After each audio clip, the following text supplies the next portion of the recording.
Amém. Saúdo a igreja com a graça e a paz do Senhor Jesus.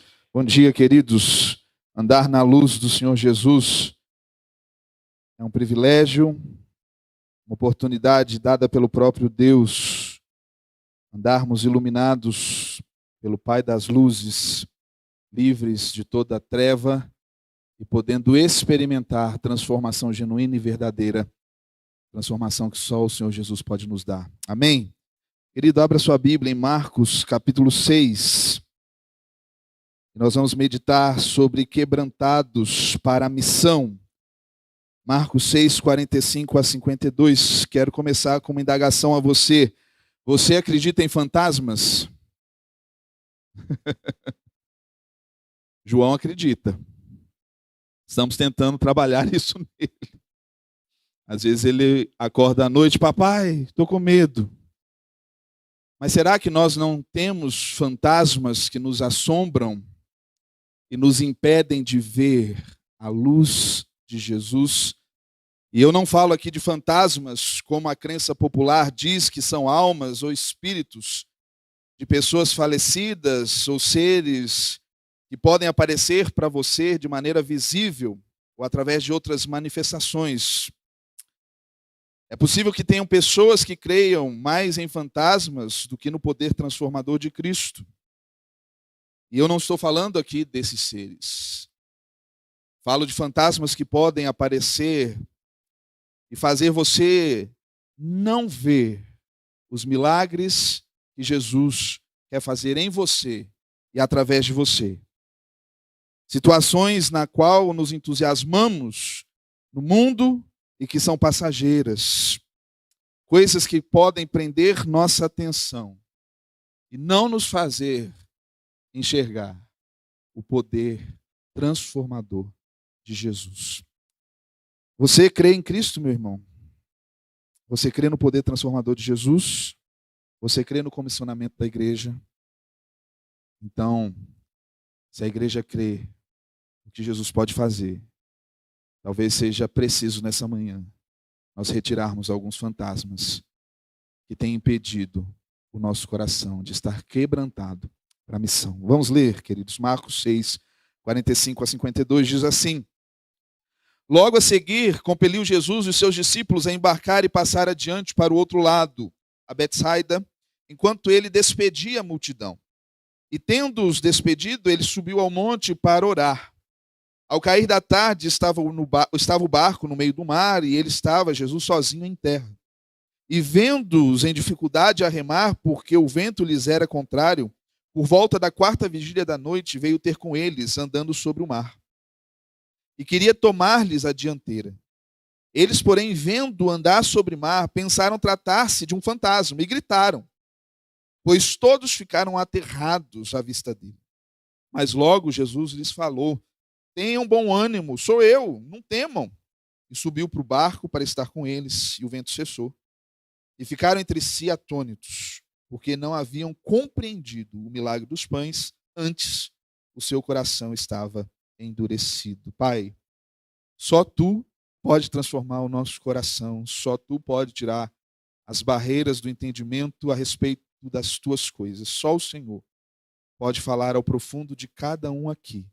Por isso fala-nos, Senhor, nós clamamos pela instrumentalidade do Teu Santo Espírito, move os corações da igreja às Tuas coisas, a vida que o Senhor tem para nós e o comissionamento que o Senhor tem para nós. Em nome de Jesus, amém. Queridos, Jesus estava na Galileia após ser rejeitado em Nazaré, e ele ali estava realizando vários milagres, estava na sua terceira viagem de pregação àquela localidade, e ele, se você voltar no capítulo, vai ver que ele comissiona os discípulos e os envia. Jesus não teve e não tem ainda nenhuma intenção de trabalhar num projeto solo de evangelização, mas ele convidou os discípulos quando ele estava aqui nesse mundo, e ele nos convida para caminhar com ele naquilo que ele tem. Ele nos chama, designa, nos ensina e nos envia. Ao ler essa parte do texto, nós precisamos prestar atenção imediatamente o que acontece antes. Jesus havia multiplicado pães e peixes. Aí Marcos vai dizer, logo a seguir, compeliu Jesus insistiu Jesus com os discípulos depois desse acontecido, que eles pegassem o barco. E esse compelir tem a ver com urgência. Jesus vai dar um tom de urgência. O termo grego aí diz que foi forte o pedido de Jesus para que os discípulos, com muita rapidez, abandonassem aquele cenário, abandonassem aquela multidão ali, deixassem que ele despedisse a multidão e eles fossem então para o lugar designado por Jesus. E por que Jesus queria ali despedir a multidão sozinho? Nós também precisamos ir a alguns versos anteriores. João vai nos dizer que havia um desejo daqueles discípulos de uma revolução a partir do que eles viram naquela multiplicação de pães e peixes. A fama de Jesus espalhada porque ele alimentou mais de 5.000 pessoas. E o milagre e o poder de Jesus em ter dado comida para todas aquelas pessoas a partir de uma pequena porção de pães e peixes. Os discípulos, então, desejavam, e nós vamos ver isso, eles queriam arrebatar Jesus para proclamar o rei, fazer ali um movimento. Nós sabemos que a situação dos judeus era uma situação de submissão ao governo romano, e eles acreditavam que Jesus viria ali, então, para libertá-los. E vendo aquele movimento todo, tantas pessoas, tanto poder, agora é a hora. Vamos pegar Jesus, vamos levantar ele, ele vai ser o rei, ele vai nos libertar, e a gente vai começar aqui uma grande revolução, um movimento. E na hora que Jesus vê isso, ele fala, opa, não é para fazer isso. Peguem o barco, sigam o caminho. Pode deixar que eu despeço o pessoal aqui. Vocês não estão entendendo nada. E aí Jesus, então, despede a multidão e retira-se para orar. E aí nós continuamos a narrativa, e o foco agora de Marcos muda para o que estava acontecendo com os discípulos. O barco estava no meio do mar, Jesus estava sozinho na terra. Os discípulos enfrentavam um grande vento que se chamava em árabe tubarão, um vento muito forte que acontecia geralmente no início da noite e trazia muita apreensão aos pescadores. Lembrando, os discípulos eram pescadores. Haviam ali homens entendidos inclusive a respeito desses ventos que aconteciam no Mar da Galileia. E aí então os discípulos começam a remar com dificuldade. E a palavra dificuldade aí tem a ver com afligir.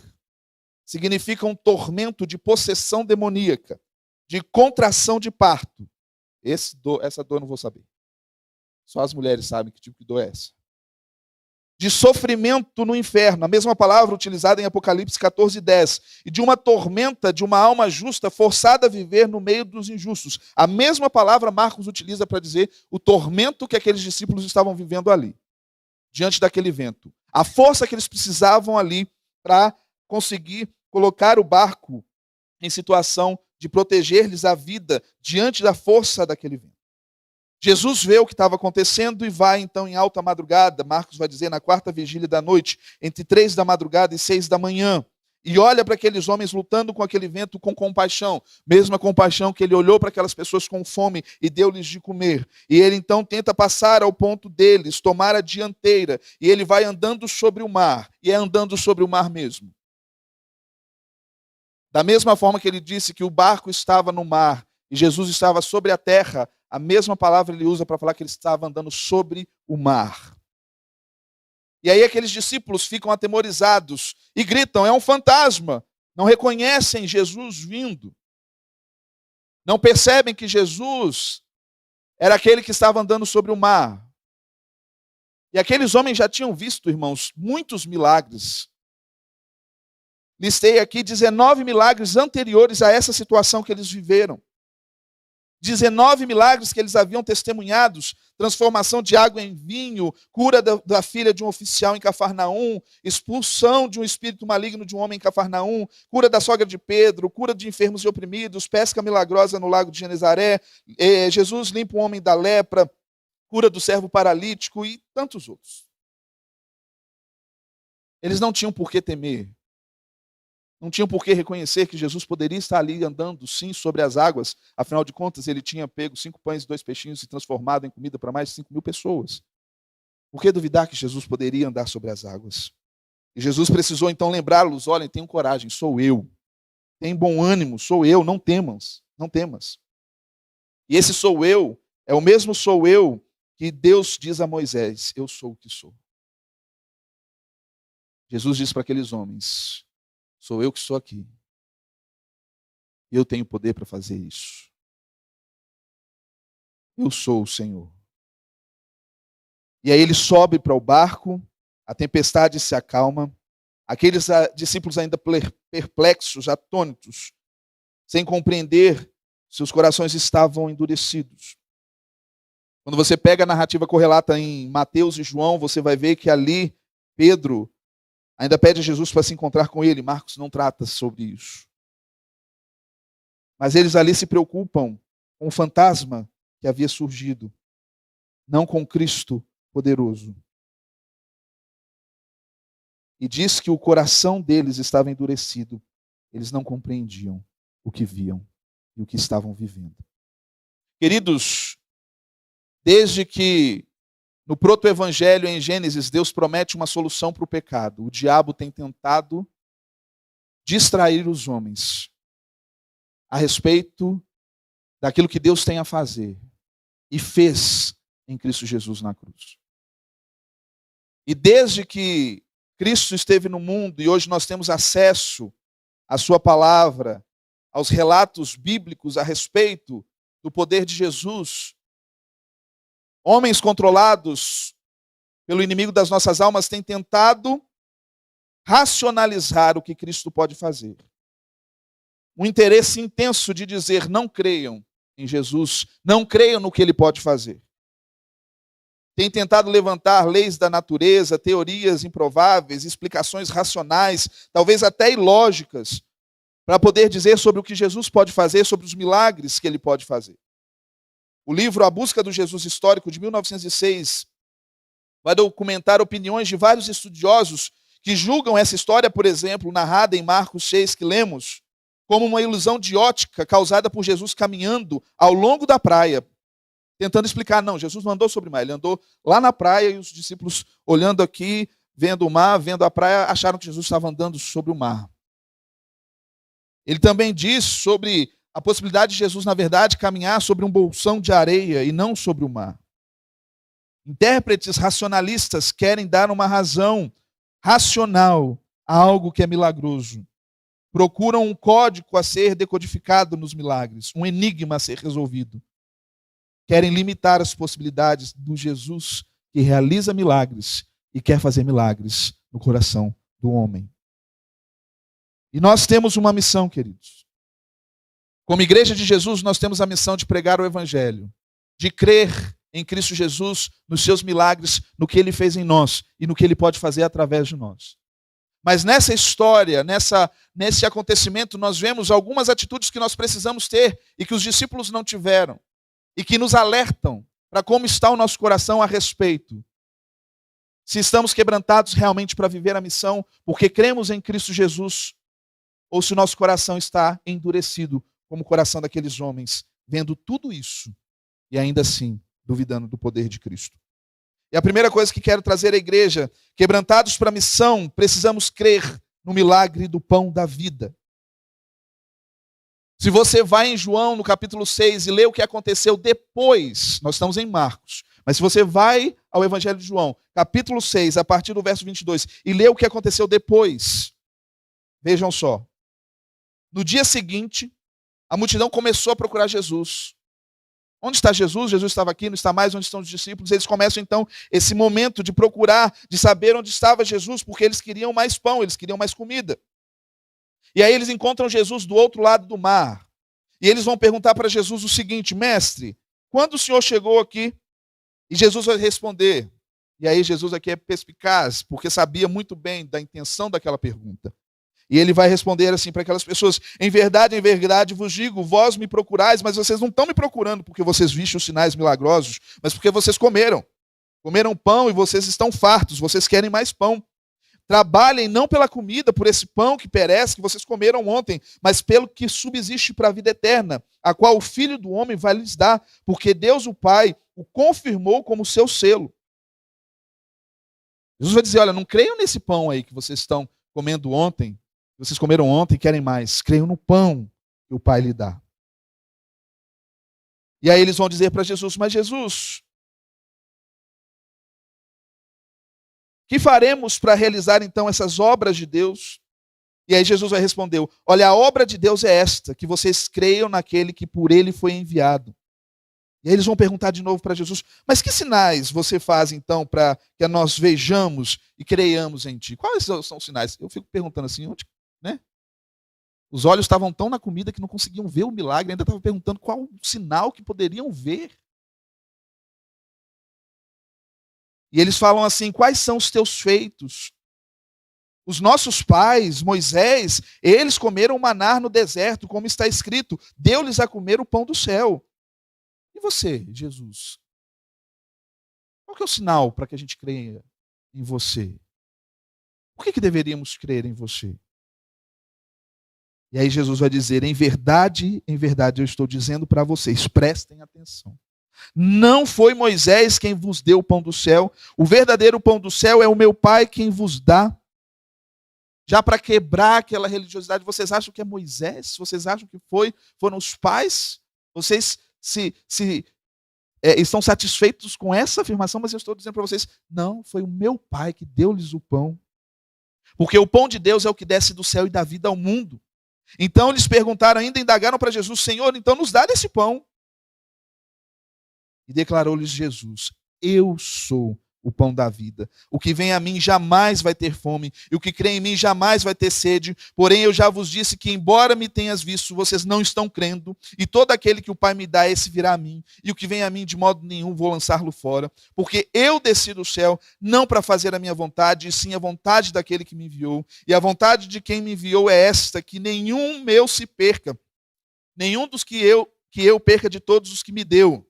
Pelo contrário, eu os ressuscitarei no último dia. E, de fato, a vontade de meu Pai é que todo homem que vira o Filho e nele crer tenha a vida eterna, e eu o ressuscitarei no último dia. Irmãos, para nós estarmos quebrantados na missão, nós precisamos crer em quem é Jesus. Ele é o pão da vida, é ele que sacia a alma doente, ferida, perdida. É ele que nos cura e nos liberta dos pecados. É ele que nos salva e nos dá a vida eterna. É Jesus que faz isso. E só vamos entender nossa missão se começarmos do quebrantamento e do reconhecimento de quem é Jesus. Quem é o Cristo?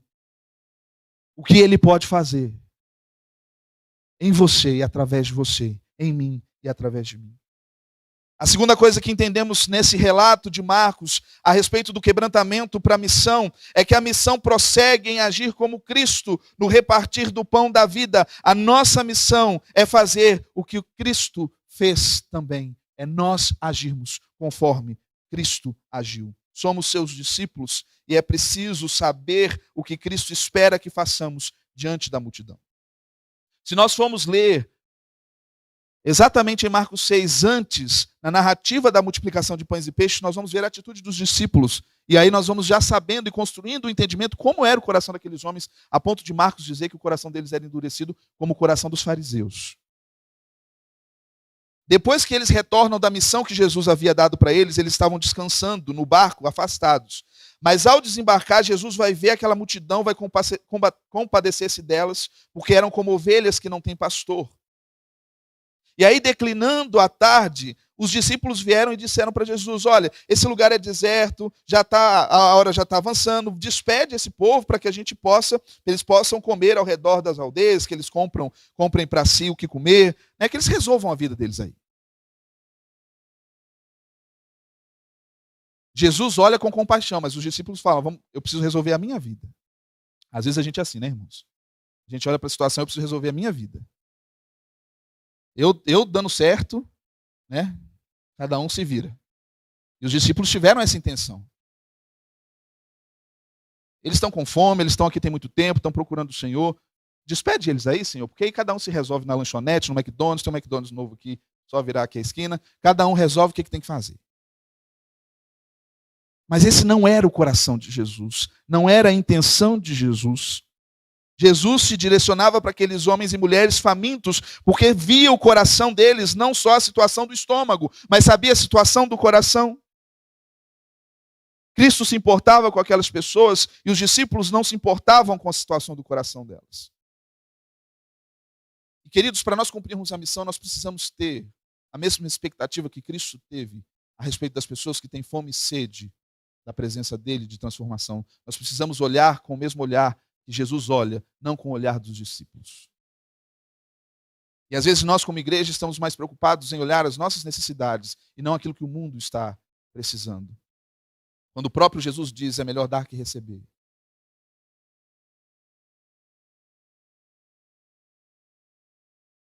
É melhor servir do que ser servido.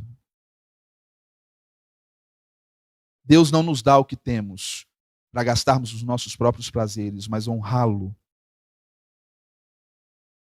e aplicarmos no reino uma aplicação eterna. Não uma aplicação que vai se corromper, que vai se corroer. Quebrantados para a missão, queridos, precisamos ter o mesmo coração de Jesus. Um coração que vê a situação do homem e a situação como ela é. Terceira coisa que aprendemos com essa narrativa, que quebrantados para a missão, precisamos estar focados na missão. Os discípulos não estavam focados no que Cristo estava fazendo. E a gente percebe isso pelo desejo de fazerem uma revolução ali e não prestarem atenção no que realmente Jesus estava pregando, discursando, trazendo a realidade deles. Eles já haviam ouvido Jesus falar, dizer o que era o reino deles, sobre o que era o reino, mas mesmo assim, eles vendo ali, foram seduzidos pela fama de Jesus, o poder e a multidão que estava ali, e facilmente talvez poderiam até ter êxito.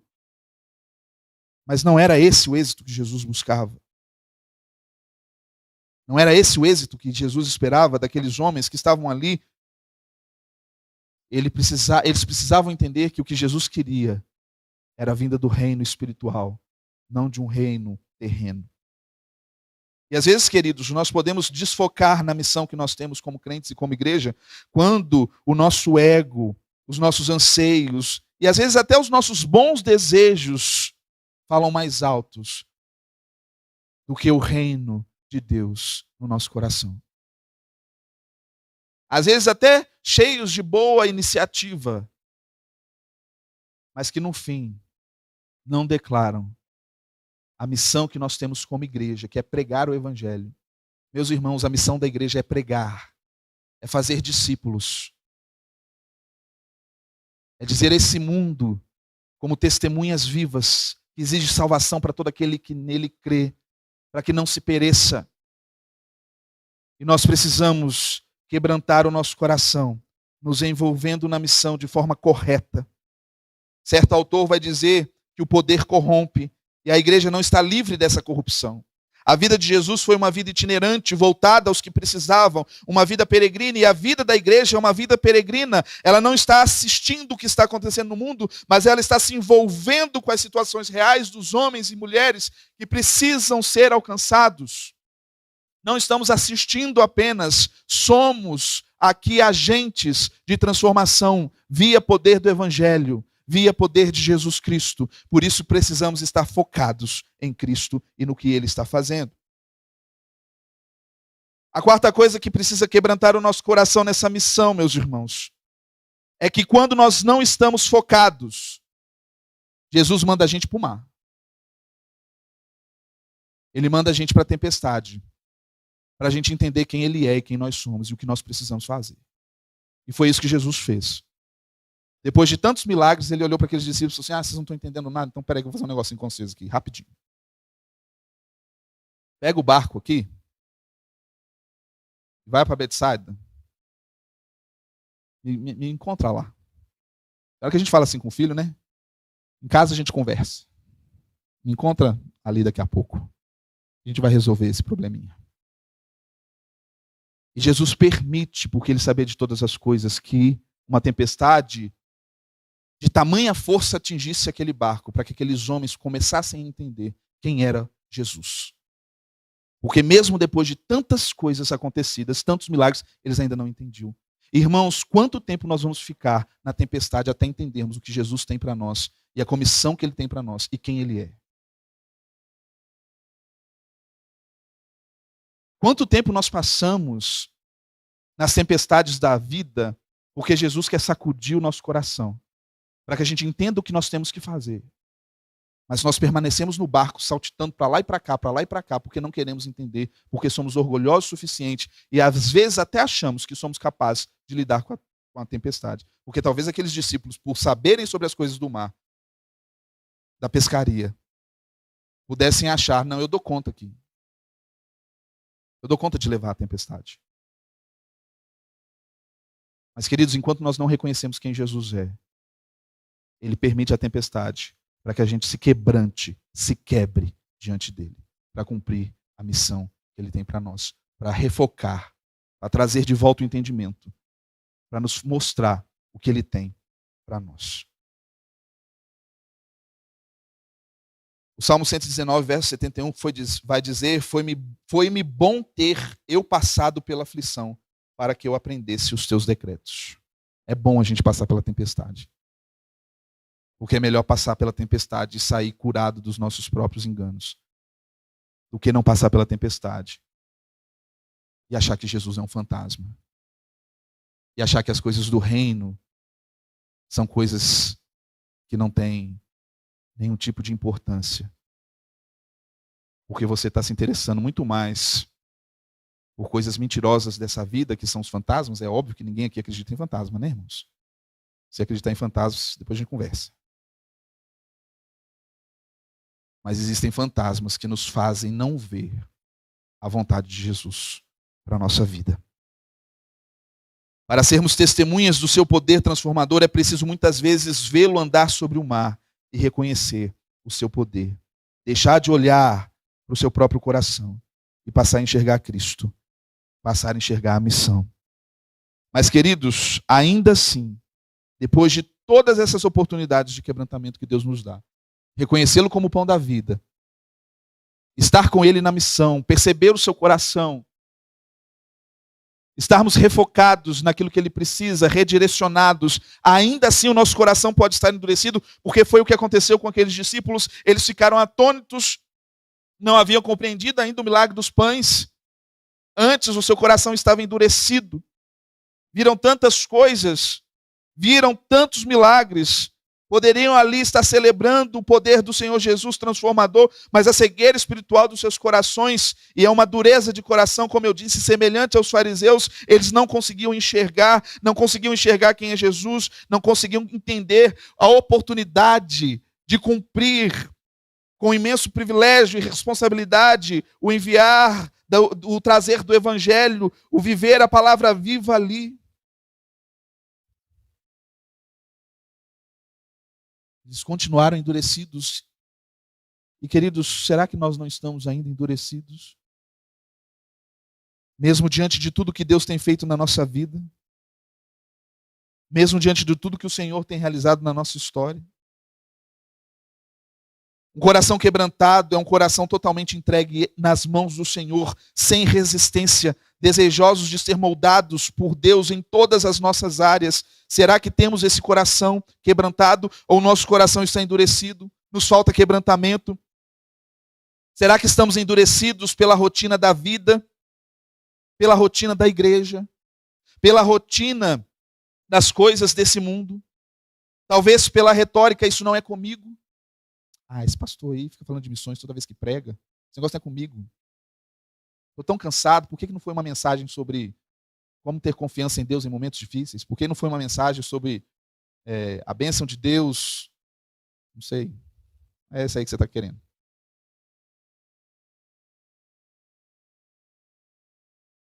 E às vezes o nosso coração está endurecido porque a gente pensa, isso não é comigo, eu já faço muito. Eu dou meu dízimo certinho. Dia 5 cai na conta da igreja. Não precisa mais falar comigo sobre evangelizar, sobre entregar folhetos, sobre discipulado, sobre beber nas casas. Fala sobre mais nada sobre isso, porque eu já faço tudo o que eu tenho que fazer. A partir do dia 6 até o dia 31, eu faço o que eu quiser. No dia 5, meu dízimo está lá e está ótimo. Queridos, Deus quer a sua fidelidade, mas Ele quer mais. Ele quer a sua vida inteira, completa, nas mãos dEle, para ser usado por Ele, para a honra dEle. Corações endurecidos pela influência desse mundo. Corações endurecidos pela história. Eu não fiz nada até aqui. Não faço nada hoje. Não vou fazer nada também amanhã. Tá bom. Daqui a pouco eu vou almoçar, eu esqueço a mensagem. Daqui a pouco eu vou almoçar, tiro um cochilinho do domingo à tarde e resolve. Talvez o seu coração tenha endurecido dessa forma, meu irmão. Endurecido pela multidão, ninguém vai me ver aqui. Barro Preto é uma igreja grande. Ninguém me vê aqui no meu lugarzinho, estou aqui quietinho. Só o pastor Robertson que fica lá na porta todo dia me cumprimentando, mas quando ele está numa porta, eu entro pela outra. Né, pastor Roberto? Para ninguém me ver, para ninguém me reconhecer. Talvez seu coração tenha endurecido pelas desculpas. Nós sempre temos uma. Mas não dá para ser agora. Dá para ser agora porque eu vou fazer vestibular. Não sei, agora as crianças também devem ter desculpa, né? Não dá para ser agora porque amanhã eu tenho aula bilíngue. Dá para ser agora porque eu vou fazer vestibular, não dá para ser agora porque eu vou casar, não dá para ser agora porque eu vou fazer pós-doc, doc. Nunca chega o tempo, nunca chega a hora de servir ao Senhor completamente, de permitir o quebrantamento do coração para servir o reino. Nunca chega a hora. Uma igreja sem quebrantamento, irmãos, está estagnada na missão, não vê as necessidades das pessoas e a fome do mundo, não vê a ação do Senhor milagrosa no mundo, não vê a si mesmo e as suas mazelas, não identifica Cristo em meio às tempestades, não tem fé para andar sobre as águas com Jesus. Zacarias 7, 8-12 diz, a palavra do Senhor veio a Zacarias o profeta dizendo, assim falará o Senhor dos exércitos, executai juízo verdadeiro, mostrai bondade e misericórdia com cada um seu irmão, não oprimas a viúva, nem o órfão, nem o estrangeiro, nem o pobre, nem intente cada um em seu coração o mal contra o seu próximo. Eles, porém, não quiseram entender e rebeldes me deram as costas e endureceram os ouvidos para que não ouvissem. Sim, fizeram o seu coração duro como diamante para que não me ouvissem a lei, nem as palavras que o Senhor dos Exércitos enviara pelo seu Espírito, mediante os profetas que nos precederam. Daí veio a grande ira do Senhor dos Exércitos. Como nós estamos ouvindo o que Jesus tem nos mandado fazer? Será que o nosso coração está tão duro como a descrição do profeta Zacarias, chegando a ser como um diamante? Será que não entendemos? Será que estamos no barco na tempestade sem entender quem Jesus é, o que Ele faz, qual a missão que nós temos, qual o nosso lugar nessa missão e como podemos estar na tempestade e ainda achar que Jesus é simplesmente um fantasma? Tratar a missão de Jesus como um fantasma que nos assombra o tempo todo. Precisamos viver a missão de Jesus com convicção, meus irmãos. Ver os milagres de Jesus que aqueles homens ali não viram. E às vezes você não está enxergando os milagres de Jesus em você. Quanto Jesus tem feito em você? Quanto Jesus tem feito em seu favor? No sustento da sua vida? Na sua história? Quanto Deus tem feito ao redor de você? Quanto Deus tem feito na sua esposa? Quanto Deus tem feito no seu marido, quanto Deus tem feito nos seus filhos, no seu trabalho, na sua vida na igreja, no mundo, o que Jesus está fazendo. E às vezes nós estamos cegos, sem enxergar o que Deus está fazendo e não conseguimos então ver o que Cristo quer fazer em nós e através de nós. Terminando, meus irmãos, e eu quero pedir aos irmãos mais alguns minutos. Hebreus 3, fazendo um eco do Salmo 95, vai dizer, se você hoje ouvir a voz do Senhor, não endureça o seu coração. O povo no deserto foi um povo de coração duro. Duvidando o tempo todo do que Deus estava fazendo. Mesmo sendo visível todos os milagres que Deus estava fazendo na vida daquele povo. Eles ainda tiveram um coração duro. E coração duro na Bíblia quer dizer um coração errante, perverso, incrédulo, rebelde, desobediente, transviado, extraviado, perdido, desviado, corrompido.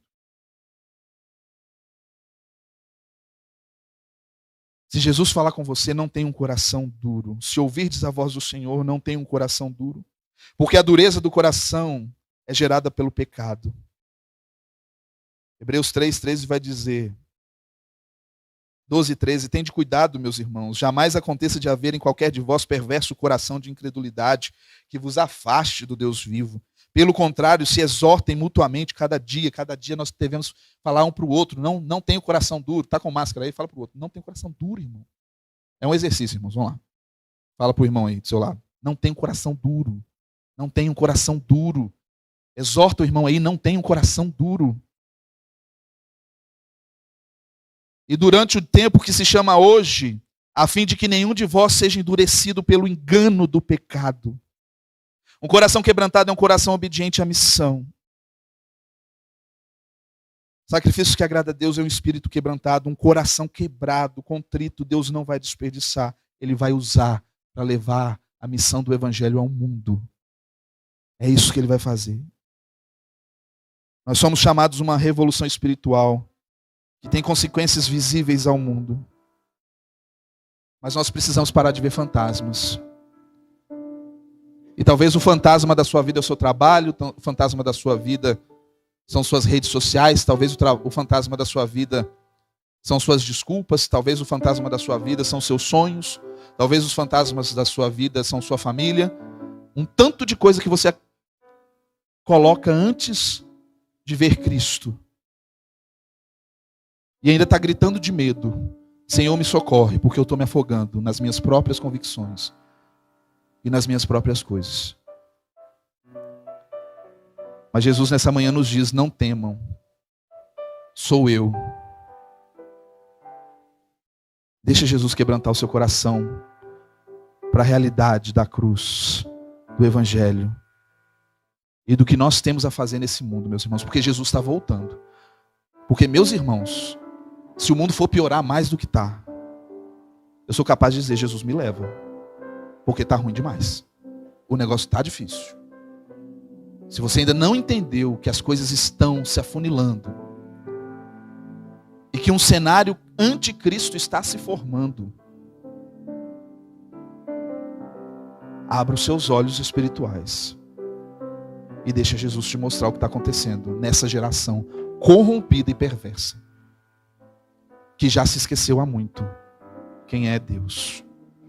Quero chamar aqui rapidamente a Raquel, a irmã Sueli, o irmão Fernando, o Carlinhos e o Dácio.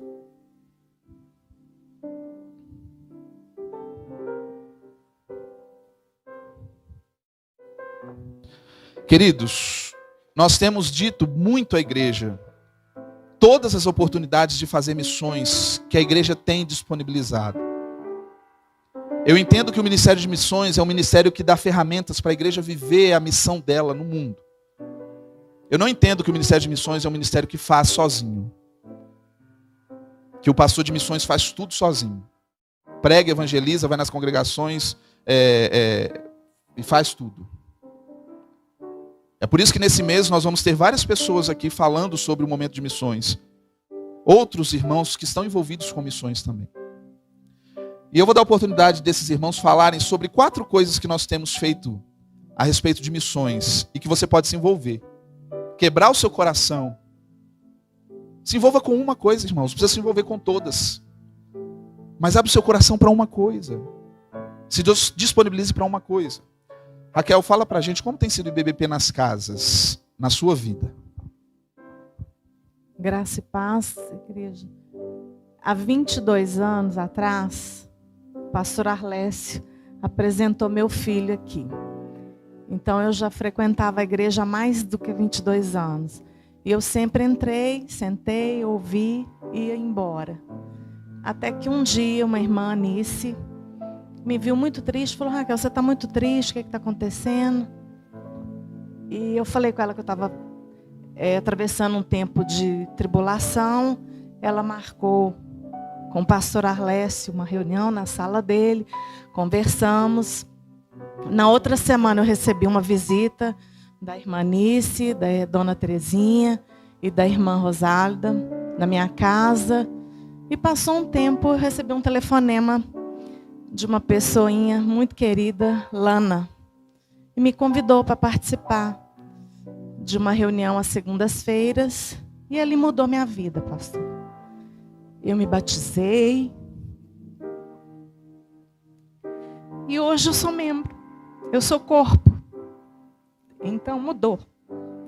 Hoje eu tenho meus irmãos que eu posso dividir minha vida e realmente praticar o Evangelho, viver Cristo. Amém. Você pode fazer parte disso. Talvez sua história é essa. Irmão Fernando e irmã Sueli são um dos 100 missionários. Todos somos missionários. Eles vão contar um pouquinho do que eles têm feito dentro dessa dedicação deles à missão.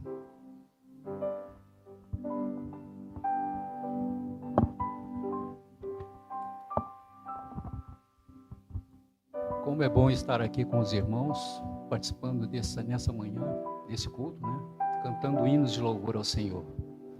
Queremos manifestar à igreja, com alegria no coração, que eu e a Sueli, nós estamos participando desse projeto, né?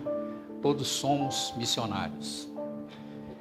No culto do dia 20 de março, culto missionário, o pastor Nicolas desafiou todos nós, né? Desafiou a igreja a participar desse projeto, desse importante projeto. Todos somos missionários. Eu e a Sueli, nós sentimos tocados por essa mensagem e após nós orarmos, refletirmos sobre isso, nós entendemos que isso é uma questão de obediência, porque nós todos fomos comissionados, né, para testemunhar da palavra do Senhor, como salvos, né? Então nós temos que passar essa mensagem para as outras pessoas, né? Então nós não temos assim o mesmo preparo que tem, por exemplo, os vocacionados, os pastores, né? Mas nós temos aprendido durante longo tempo, né, nas escolas dominicais, no LC, e nós temos sendo orientados também pelo pastor Nicolas a apresentar uma mensagem prática, objetiva, né, para as pessoas, para que elas possam conhecer a Cristo.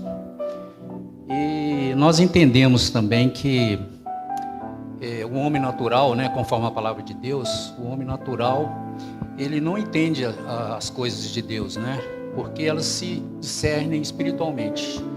Então nós precisamos do Espírito Santo, né?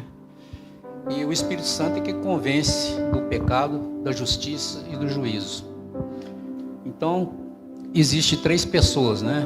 Existe o mensageiro, existe o ouvinte, aquele que recebe a mensagem, existe o Espírito Santo. Por isso que nós temos que passar, o primeiro passo seria orar para aquelas pessoas, né, que nós, do nosso relacionamento, que nós temos que falar de Jesus. Estamos estabelecendo nossos alvos, estamos visitando pessoas, primeiramente no nosso relacionamento, né, para falar, entregando folhetos, entregando também o Novo Testamento. E eu sei. A minha primeira iniciativa nessa questão de projeto de testemunho, de evangelização, foi através do Ministério dos Gideões. Inclusive eu fui convidado por irmãos dessa igreja e entrei nesse ministério em fevereiro desse ano. Então, eu acho que a igreja toda sabe que o Ministério Gideônico é um ministério também de evangelização, né? Então, por isso que eu me senti que eu deveria envolver também nesse projeto da igreja, né? Para um testemunho do que Cristo fez em minha vida, né? Para outras pessoas. Então, nós necessitamos da oração dos irmãos, para que possamos atingir as nossas metas, né? Isso. Bom dia, continuando aqui nosso testemunho, nós queremos dizer que sentimos uma alegria muito grande quando nós aceitamos participar do movimento Todos Somos Missionários. Eu tenho certeza de que preciso falar de Jesus às pessoas, para que elas conheçam principalmente, né, as que estão já no nosso convívio, mas também aquelas que Deus estará colocando nas nossas vidas. Nós estamos recebendo materiais, conteúdos muito relevantes para o nosso desenvolvimento. Textos, vídeos, filmes. Então, filmes que podemos enviar aos nossos alvos, para que eles já se sintam tocados. E orando para que o Espírito Santo os toque também na hora de receber a palavra. Sabemos que teremos dificuldades nessa caminhada, mas não estamos sozinhos. Nós contamos com o apoio da igreja, nós contamos com o grupo de Todos Somos Missionários. E, na dependência do Espírito, nós estamos sendo capacitados. O desafio foi lançado, nós aceitamos o desafio. Vou ler 1 Coríntios 15, 58. Portanto, meus amados, sede firmes e constantes, sempre abundantes na obra do Senhor, sabendo que o vosso trabalho não é vão no Senhor. Amém. Amém, queridos. Bênção, muitos testemunhos, irmãos, lá no grupo e fora do grupo também, muitos irmãos se movimentando para alcançar vidas. O Carlinhos vai falar sobre como você pode se envolver no projeto Portas Abertas. Bom dia, irmãos. Portas Abertas, como o próprio nome já diz, é a Igreja Batista do Barro Preto se colocando à disposição daqueles que sofrem, daqueles que carecem do amor e da graça do Senhor Jesus. E nesse sentido, e sem mais delongas, eu gostaria de conclamar aos irmãos que se entregassem a essa missão mundial, missão nacional, missão estadual, talvez um pouco longe, difícil. Nós estamos oferecendo a possibilidade dos irmãos estarem trabalhando em missões urbanas, um local de difícil acesso, difícil de chegar, que praticamente a gente não conhece. Avenida Augusto de Lima, 1962. É aqui, irmãos. Para que nós estejamos de portas abertas, abençoando pessoas, pregando o Evangelho de Cristo, tirando pessoas das mãos e dos braços do inferno e os trazendo para a graça e para a presença de Cristo. Esse é o chamado que nós temos. Se você deseja participar conosco desse ministério, nos procure a secretaria da igreja. Se desejarem falar comigo pessoalmente, peguem o telefone na secretaria da igreja, o meu celular, estou à disposição dos irmãos, no tempo e no momento que vocês precisarem. Mas não deixem de participar. Isso é algo que enriquece o nosso coração, que alegra o coração de Deus e que salva vidas. Que Deus possa colocar essa mensagem no coração de vocês. Bem, por último, o irmão Dácio, falando um pouquinho da equipe de missões que nós temos na igreja e do desafio que nós temos com essa equipe. Graça e paz, amados. A equipe BBP em Missão, ela tem sido um braço executivo forte dentro do Ministério de Evangelismo e Missões. É uma oportunidade incrível para servir ao Senhor também em parceria com outros ministérios aqui da igreja, conhecer a família BBP, que é muito mais ampla do que a nossa igreja. Nós temos frentes missionárias, irmãos e irmãs que estão junto conosco pregando o Evangelho nas diversas frentes missionárias que a igreja tem. Além disso, uma oportunidade de estarmos orando por missões, fazendo missões urbanas aqui na nossa cidade, através do evangelismo individual e evangelismo pessoal, através de ações evangelísticas em conjunto. E nós já vamos ter uma reunião nesse próximo sábado, às 18 horas, aqui na sala da MCM. E eu creio que é uma oportunidade daqueles que querem servir junto conosco, na equipe BBP em Missão, poder vir e juntarmos forças para a honra e glória do Senhor. A nossa igreja tem orado, porque ela sabe que os campos estão brancos para a colheita. E temos rogado ao Senhor para que envie trabalhadores para a sua seara. Você pode ser esta resposta de oração. Venha conosco, próximo sábado, às 18 horas. Deus abençoe os irmãos. Obrigado, queridos. Deus abençoe. Fique de pé no seu lugar, nós vamos orar. Talvez você queira continuar vendo fantasmas. Ou você pode entregar a sua vida a Jesus. E eu não estou falando de entregar o seu coração a Jesus mais uma vez, mas entregar a sua vida à missão de Jesus. Enquanto nós cantamos e oramos, dedique a sua vida ao Senhor. Desde o dia...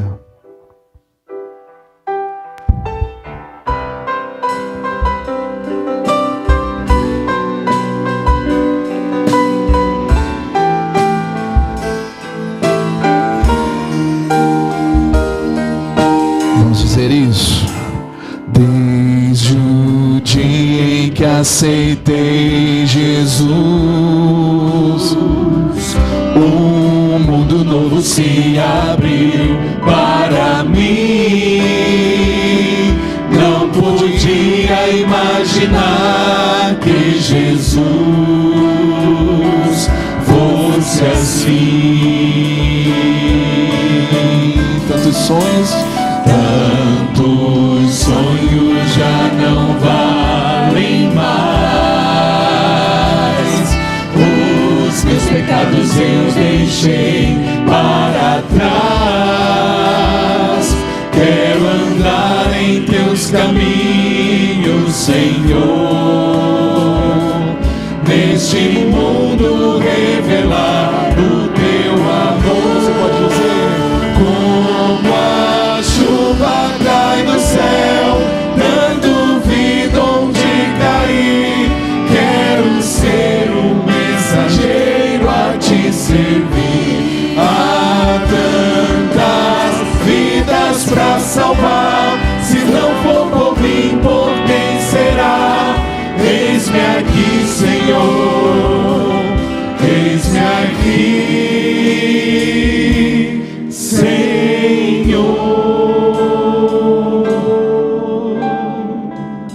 Senhor, nós sabemos que falar do compromisso da missão incomoda, tira do lugar, deixa desconfortável. Outras agendas começam a chamar. Mas é assim, atendendo ao chamado do Senhor, que vamos cumprir o que o Senhor nos ordena fazer. Não permita, Deus, que o nosso coração não esteja quebrantado, de joelhos, totalmente esmagado pelo entendimento do que é viver a missão do Senhor, do que é obedecer o Senhor. Que sejamos, Deus, realmente uma igreja que não vive vendo fantasmas, mas que enxerga o Jesus milagroso, que pode mudar vidas. Usa a tua igreja, Senhor, nesses dias difíceis. Dá coragem para a gente, Deus. Coragem de dizer não para tantas outras coisas. Coragem de dizer não para outras agendas. E coragem de dizer sim para a tua agenda, Senhor. Nos leva pensativos, reflexivos. Nos ajuda, Senhor, a entender que nós não precisamos nos preocupar com nós mesmos. Aqueles homens, discípulos, não precisavam se preocupar com nada, apenas em cumprir o que Jesus lhes ensinava a respeito de quem Ele era. Porque todas as coisas lhes seriam acrescentadas, o alimento, as vestes. Jesus mesmo nos ensinou sobre isso. Mas às vezes nós nos preocupamos com tantas coisas. Nos ajuda. Nos leva em paz. Que o amor de Deus, o Pai, esse amor que nos alcançou, que transformou a gente, amor que nos envia, que a graça do Senhor Jesus, favor imerecido, que enche o nosso coração, transborda, e a consolação, a confrontação do Teu Santo Espírito seja conosco até os confins da terra. Amém, amém. Deus, queridos, que o Senhor, Deus abençoe cada um, até nos encontrarmos mais uma vez. Amém.